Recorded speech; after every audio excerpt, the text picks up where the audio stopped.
Endurance, Shackleton's Incredible Voyage, by Alfred Lansing. Introduction. Imagine for a moment that you are trapped. Not just in a room, or in a difficult situation, but trapped in a way that defies comprehension. You are standing on a sheet of ice, a floating raft in a frozen sea that stretches for 1,000,000 square miles in every direction. The temperature is so low it feels like a physical blow. The ship that carried you here, your only link to the world you once knew, is gone. It was crushed by the ice, and you watched it sink, leaving you and 27 other men utterly, terrifyingly alone. There is no radio to call for help. No one in the world knows where you are, or even that you are in trouble. It is 1915. There are no helicopters, no planes that can reach you. The nearest outpost of humanity is over 1,000 miles away, across the most violent and treacherous ocean on Earth. What do you do? When every rational part of your mind tells you that survival is impossible, where do you find the strength to take even one more step? This isn't a hypothetical question. It's the true story of Sir Ernest Shackleton and the crew of his ship, the Endurance. It is, without exaggeration, the greatest survival story ever told. The book we're exploring today, Endurance by Alfred Lansing, isn't just a historical account.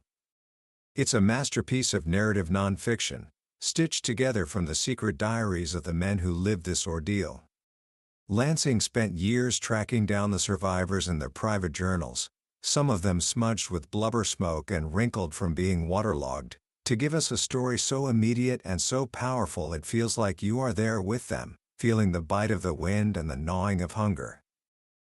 This story has become a legend, studied at business schools and by military leaders, but at its heart, it's a deeply human story about hope, despair, and the unbreakable power of a leader who simply refused to quit.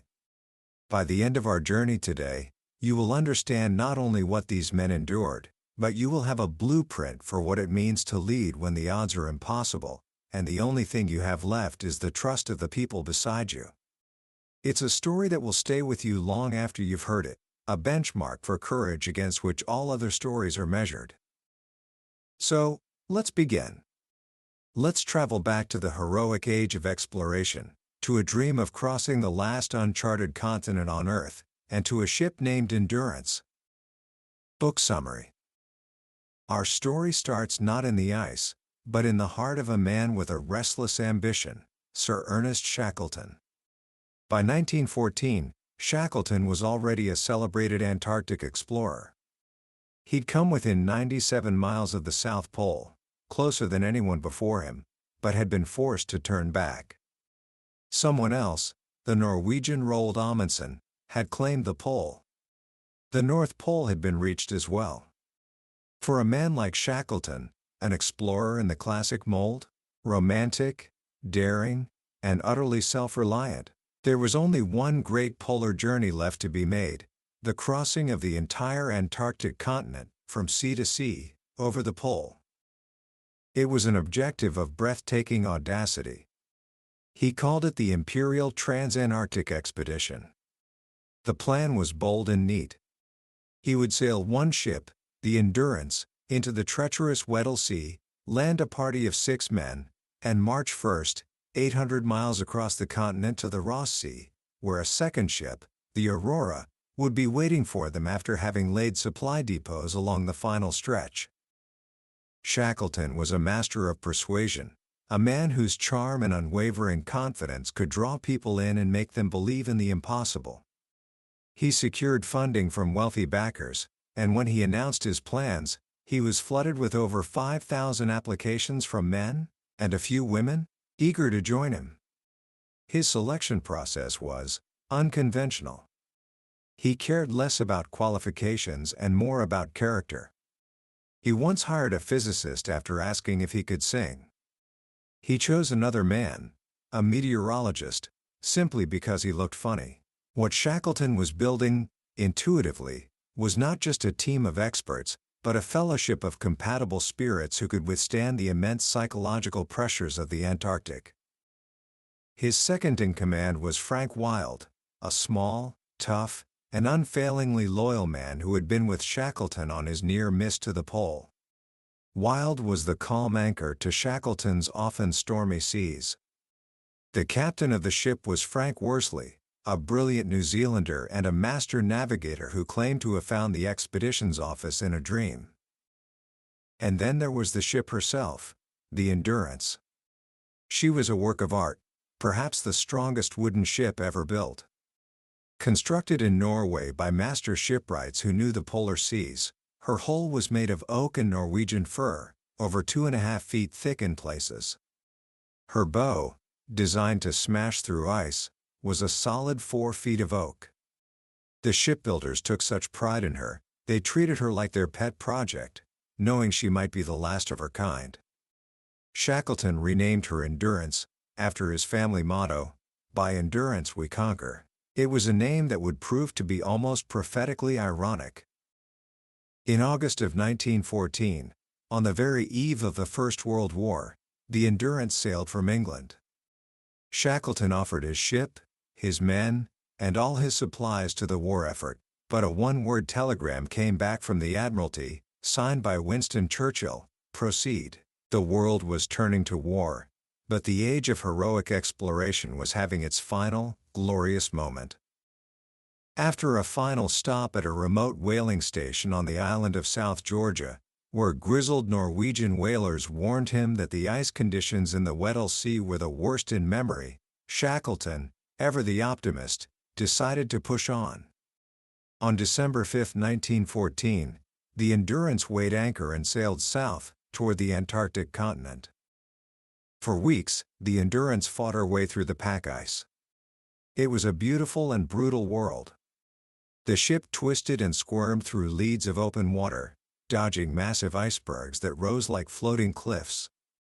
The sounds were alien, the grunting and whining of the ice floes, a constant, grinding pressure. But the progress was agonizingly slow.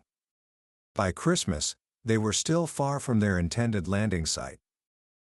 The Antarctic summer is brief, and they were racing against time. In mid-January 1915, less than a day's sail from their destination, they encountered a different kind of ice. It was a soupy, slushy mass of ground-up floes and soft snow. It closed in around the ship like wet cement. Worsley, the captain, wrote in his log, "We therefore lie to for a while to see if the pack opens." It never did. A sudden, unseasonable gale from the north compressed the entire Weddell Sea pack against the land, and then a sharp drop in temperature froze it solid. The Endurance was trapped, as one of the men put it, frozen like an almond in the middle of a chocolate bar. At first, there was hope. They were only about 60 miles from land. They maintained steam in the boilers, ready to push through the moment a crack appeared. Days turned into weeks. They made desperate attempts to free the ship, with all hands on the ice, working with saws and picks to try and cut a channel. They would work for hours, only to see the ice freeze over again behind them. Slowly, the grim realization settled in. They were not getting out. They were beset, doomed to spend the winter drifting with the ice pack, wherever it might take them. Shackleton, ever the pragmatist, ordered the sea watches cancelled. He made the decision official: they would convert the ship into a winter station. To fight off the despair and monotony of the long polar night, Shackleton established a rigid routine. The dogs were moved onto the ice into kennels they called dogloos. The scientists conducted their research, dredging the sea floor and taking meteorological readings. But Shackleton's primary focus was the morale of his men. He knew that idleness and hopelessness were enemies as dangerous as the cold. They organized hockey games on the ice. They held a dog sled derby, the Antarctic sweepstakes, with fierce rivalries between the drivers. On Midwinter's Day, the darkest day of the year, they held a raucous celebration in their makeshift quarters below deck, which they'd christened the Ritz. Men dressed in costume, sang songs, and put on skits. Shackleton understood a profound truth of leadership: in the absence of progress, you must create purpose and diversion. He kept his men busy, their minds occupied, their spirits as high as possible. All the while, the ice pack was carrying them on its own mysterious journey. They were drifting, not towards their goal, but away from it, carried northwest in a great, slow arc by the currents of the Weddell Sea. They were a tiny, isolated speck of life in a dead, frozen universe. Then, in late July, as the first hints of the returning sun appeared on the horizon, the real danger began. The pack ice, which had been relatively stable, started to move. The sounds of pressure returned, a deep, booming groan that seemed to carry a menacing tone. Their flow cracked. The ship was no longer in a safe harbor of ice, she was in a war zone. On August 1st, the pressure hit with terrifying force. The ship shuddered, rose suddenly upward, then heeled over. The massive floe that had protected her for months had broken apart and was now attacking her. For weeks, the Endurance fought for her life. The men could hear her timbers groaning, screaming as the pressure mounted. The beams and frames, many of them a foot thick, broke with reports like artillery fire. One of the doctors, Alexander Macklin, wrote that the ship behaved like a giant beast in its death agonies. They lived with this constant, terrifying noise for months. The pressure would come in waves. Sometimes the ship would just quiver. Other times, she would retch in a series of convulsive jerks, her three masts whipping back and forth. The men worked ceaselessly at the pumps as the ice tore open her hull, but the incoming water was a battle they could not win. On October 27, 1915, after 3 days of non-stop, hopeless fighting, Shackleton knew it was over. The order to abandon ship was given at 5 p.m. There was no panic. They were simply too tired to care. They were defeated. Frank Wild went to the crew's quarters where 2 seamen were lying exhausted in their bunks. "She's going, boys," he said quietly. "I think it's time to get off." They transferred the essential gear, the sledges, the dogs, and the 3 small lifeboats onto the ice. They established a camp on a large, solid-looking floe a short distance away. As they worked, 10 emperor penguins waddled up to the dying ship, raised their heads, and let out a series of weird, dirge-like cries. One of the old sailors turned to a shipmate. "Do you hear that?" he said. "Will none of us get back to our homes again?" That night, from their tents on the ice, they watched their ship. She was a mangled wreck, her stern thrown 20 feet into the air. She was held afloat only by the very ice that was destroying her. Sir Ernest Shackleton now bore a responsibility few men have ever known. He had 27 men with him, castaways in the heart of the Antarctic. Their position was 69 degrees south latitude. They were 1,200 miles from the nearest outpost of humanity. They were utterly alone. If they were to get out, they had to get themselves out. Their new home was the ice itself. They called their first settlement Ocean Camp. The immediate plan was to march across the ice, dragging 2 of the lifeboats with them, toward Powlett Island, 346 miles to the northwest. There, a depot of supplies had been left by a previous expedition over a decade earlier. The march began on October 30th. It was killing toil. The surface of the ice was a chaotic landscape of pressure ridges, some 2 stories high, and soft, deep snow. The boats, weighing over a ton each, had to be dragged by teams of men harnessed like animals.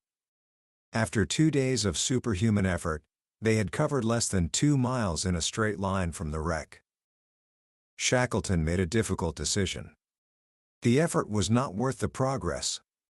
They would stop, make a more permanent camp on the most stable floe they could find, and wait. They would trust the drift of the ice to carry them closer to land. They called this new home Patience Camp. For weeks, they returned to the wreck of the Endurance, which was still visible, to salvage what they could. They cut through the decks, now submerged under ice and water, to rescue cases of flour, sugar, and other provisions. They knew their survival depended on it. But on November 21st, as they watched from their camp, the stern of the Endurance rose one last time into the air. Then, slowly and silently, she slipped beneath the ice and was gone. Shackleton wrote in his diary that night, "I cannot write about it." Their life on the ice became a strange, primitive routine. They hunted seals and penguins for food and for blubber to fuel their small stove. The days were marked by a gnawing hunger and the constant, inescapable cold and wet. Their reindeer skin sleeping bags were perpetually soaked. Their clothes, which they never took off, became stiff with frozen sweat and grime. Shackleton's focus, as always, was on his men. He knew that their greatest enemy was not the cold or the hunger, but despair. He kept them occupied, but he also watched them closely, managing egos and potential conflicts. He moved the ship's carpenter, the perpetually grumpy Chippy McNeish, into Frank Wilde's tent, instructing Wilde to keep an eye on him. He took the more difficult or sensitive personalities into his own tent. As the weeks dragged on, their drift was agonizingly slow, and it was carrying them slightly east, away from land. The food situation became critical. To conserve their dwindling supplies, Shackleton made one of the hardest decisions of the expedition. The dogs, which consumed a great deal of seal meat, had to be sacrificed. For the men who had raised and trained them, it was a heartbreaking task. Frank Wilde, the second in command, was the executioner. He took each team of dogs a short distance from camp, sat them in the snow, and shot them one by one. That day, they ate the dog meat. It was, one man wrote, exquisitely tender and flavorous. By early April 1916, after 5.5 months adrift on the ice, their situation had become desperate. Their floe was breaking up. They were living on a piece of ice now less than 100 yards across, and it was being battered by the ocean swell. They could feel the rise and fall of the open sea beneath them. On April 9th, the ice opened just enough. There was no time to hesitate. "Strike the tents and clear the boats," Shackleton boomed. Within an hour, they were in the 3 small boats, the James Caird, the Dudley Docker, and the Stancomb Wills, rowing for their lives through a chaotic maze of churning ice. For the first time in 497 days, they were off the ice and at the mercy of the open sea. Their journey to Elephant Island, their nearest hope for solid land, was a 7-day nightmare. They were constantly wet, their clothes frozen solid. Thirst became an agony worse than hunger, as they had no fresh water. Their lips swelled and cracked, their tongues became so swollen they could barely speak. They chewed on raw seal meat to get a few drops of blood to swallow. The nights were the worst. They would tie the boats together and heave to, enduring the freezing darkness while being battered by waves. One night, their floe split right under a tent. One of the firemen, Ernie Holness, plunged into the freezing water in his sleeping bag. Shackleton, with one tremendous heave, pulled him out just as the 2 halves of the floe crashed back together. They were plagued by killer whales, who would surface terrifyingly close to the small boats, their fins cutting through the water. The men were pushed to the absolute limits of human endurance. Men wept from the pain and the cold.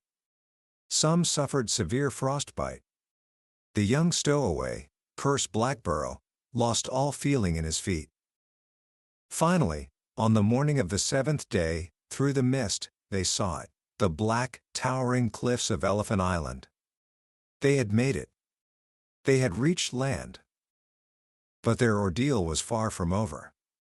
Elephant Island was a desolate, inhospitable fortress of rock and ice, battered by the ferocious winds of the Drake Passage. It offered them sanctuary, but it was far from any shipping lane. No one would ever find them there by chance. Rescue would not come to them. They had to go and get it. Shackleton knew what he had to do. He announced his plan.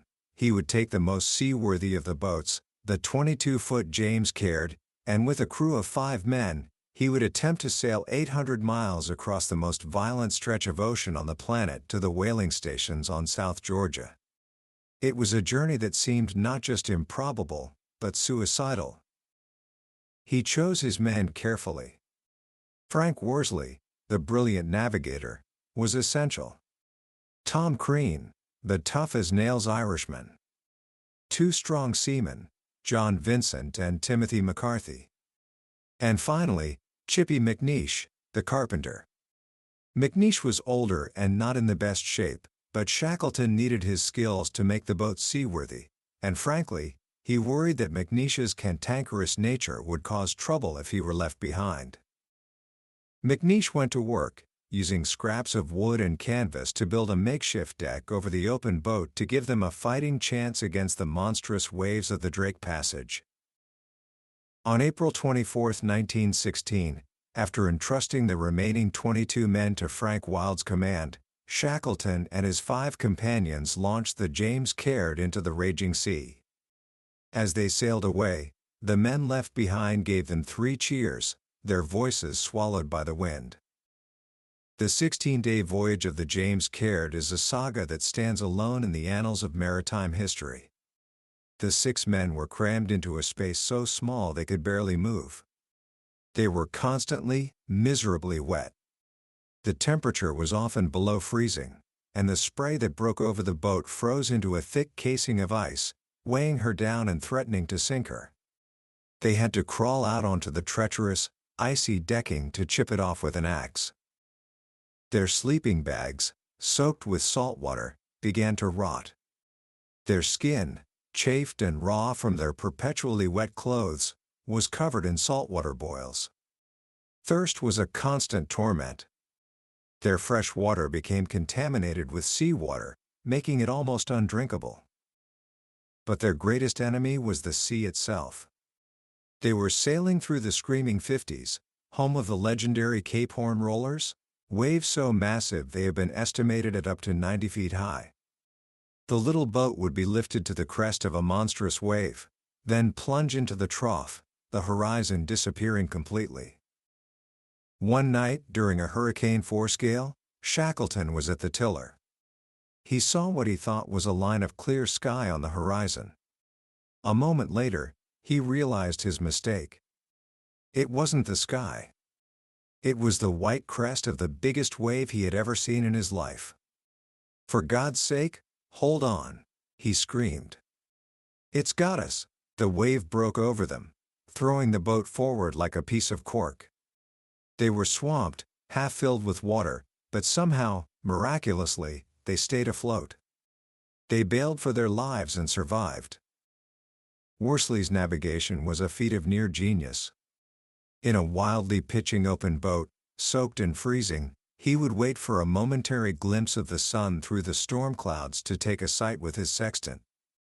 Their lives depended on his calculations.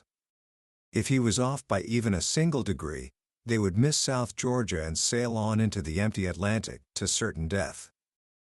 On the 15th day, they saw seaweed and cormorants, signs of land. At last, through the fog, they sighted the black, frowning cliffs of South Georgia. They had done it. They had crossed 800 miles of the world's worst ocean in a 22-foot boat. But the island refused to let them land. A hurricane force wind was blowing them onto a coast of sheer cliffs and uncharted reefs. The sound of the breakers was a deafening roar. To attempt a landing would be suicide. For another 24 hours, they were forced to fight for their lives, beating against the storm, trying to hold their position off the coast, knowing that one mistake would send them crashing onto the rocks. They were so close, yet so far. This final test seemed the cruelest of all.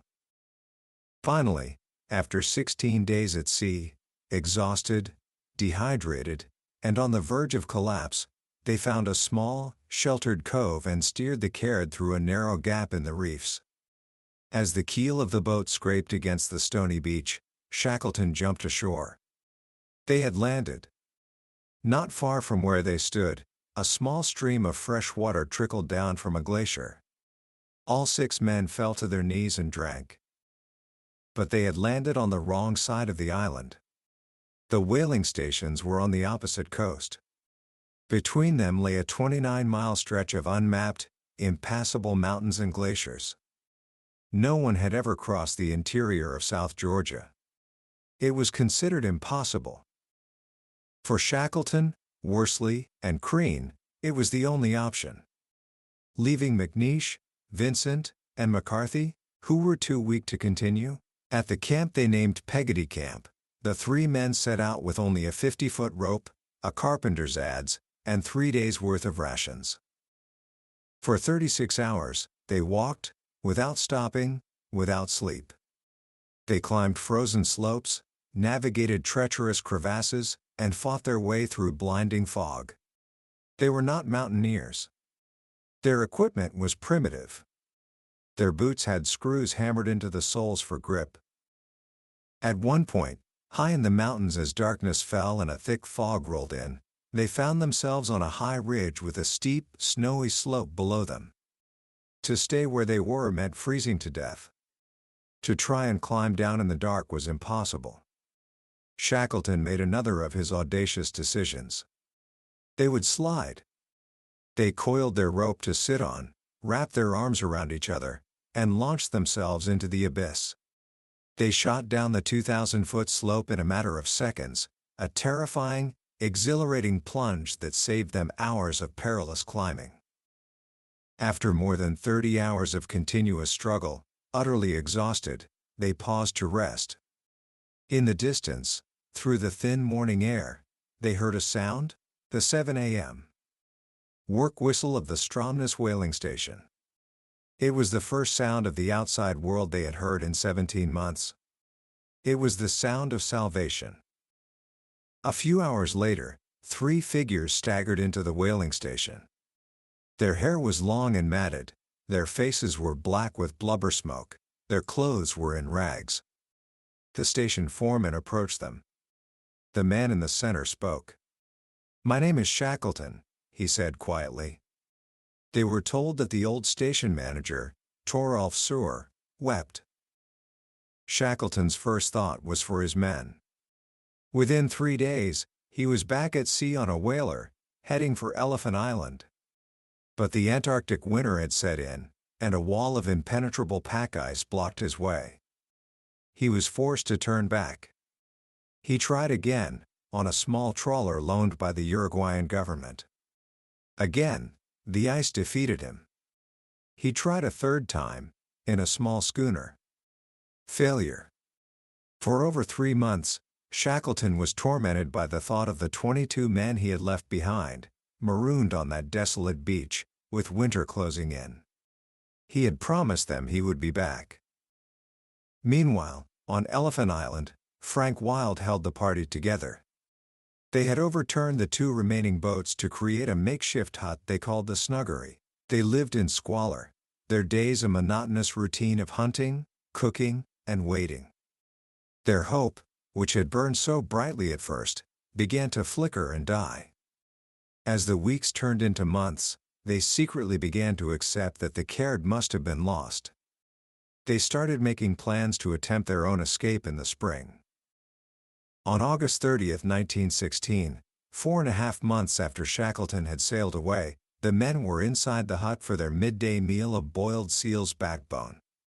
One of them, George Marston, had gone outside. A moment later, he stuck his head back through the door hole.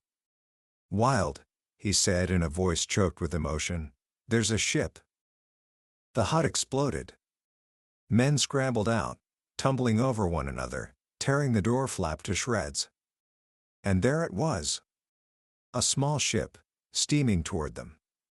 On the bridge, they could see a familiar, stocky figure. It was Shackleton. He had made a 4th attempt, this time on a small Chilean tug called the Yelko, and had finally found a break in the ice. As a boat was lowered, Shackleton shouted from the ship, "Are you all right?" A chorus of voices came back across the water, "All well." Within an hour, all 22 men were on board the Yelko, safe. Shackleton had kept his promise. He had not lost a single man. The Imperial Trans-Antarctic Expedition had failed in its original objective. They never set foot on the continent they had set out to cross. But they had achieved something far greater. They had completed a journey of 1,700 miles of drifting on ice and sailing on the sea, and doing so, had written one of history's most inspiring chapters on leadership, loyalty, and the incredible, unconquerable endurance of the human spirit. Commentary. So, what do we take away from a story like this? It's easy to look at the Voyage of the Endurance as just a spectacular adventure, a thrilling tale of survival against impossible odds. And it is certainly that. But I believe its power, the reason it has captivated people for over a century, lies in the deeper lessons it offers about leadership and human nature. The first, and perhaps most important, is Shackleton's philosophy of leadership. His famous quote, which I mentioned earlier, bears repeating. It was spoken by one of his contemporaries: "For scientific leadership, give me Scott. For swift and efficient travel, Amundsen. But when you are in a hopeless situation, when there seems no way out, get down on your knees and pray for Shackleton." Why? Because Shackleton's genius was not in planning or in scientific discovery. His genius was in managing men. He understood that in a crisis, the leader's primary responsibility is to nurture and protect the one resource that can't be packed on a sledge: hope. He saw optimism not as a feeling, but as a moral duty. Even in his darkest moments, when he was privately filled with doubt, he projected an unshakable confidence to his men. He knew they were watching him, and if he faltered, they would all be lost. Think about that in your own life. When you're part of a team, whether it's a sports team, a school project, or a family, the emotional tone is often set by the leader. A leader who remains calm and optimistic in the face of adversity gives everyone else the permission and the strength to do the same. The second powerful lesson is about the redefinition of success. By any conventional measure, the expedition was a total failure. The grand objective was never achieved. But when the original goal became impossible, Shackleton immediately defined a new one: to bring every single man home alive. This new mission became his singular obsession. Every decision he made, from abandoning the march to sacrificing the dogs to undertaking the perilous voyage of the James Caird, was in service of that one goal. This is a profound lesson for all of us. We often get so fixated on our original plan that we see any deviation as a failure. But life rarely goes according to plan.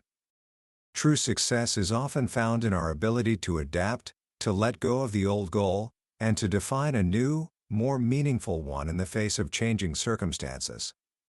Shackleton's story teaches us that sometimes the greatest victories are born from the ashes of our greatest failures. And finally, this is a story about the quiet, unglamorous nature of endurance. The survival of these men wasn't the result of one single heroic act. It was the sum of thousands of small, difficult, and often monotonous acts of courage and discipline. It was the courage to get out of a wet sleeping bag into the freezing cold, day after day.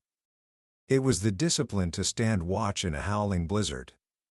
It was the loyalty to share a last biscuit with a comrade. Endurance, as this story shows, is not about grand gestures. It's about putting one foot in front of the other, especially when every part of you wants to give up. It's about finding the strength to do the next right thing, and then the next, and the next. So, what can you do with this? First, the next time you face a seemingly impossible challenge, remember Shackleton. Remember that optimism is a choice and a tool. Second, think about your own goals. Are you flexible enough to redefine success if your original plan fails? And third, appreciate the power of small, consistent actions. True endurance is built not in moments of crisis, but in the daily habits of discipline and perseverance. That was the story of Endurance by Alfred Lansing. We've journeyed through the main events today, but I'll be honest with you, a summary can only scratch the surface of a story this immense. The real magic happens when you read the book yourself. It's in the quiet moments, when you read a direct entry from a man's diary and feel the chill of his despair or the warmth of his hope. This summary is designed to give you a glimpse into that world, to help you decide if this journey is one you want to take for yourself. If anything we've talked about today has resonated with you, I urge you to grab a copy.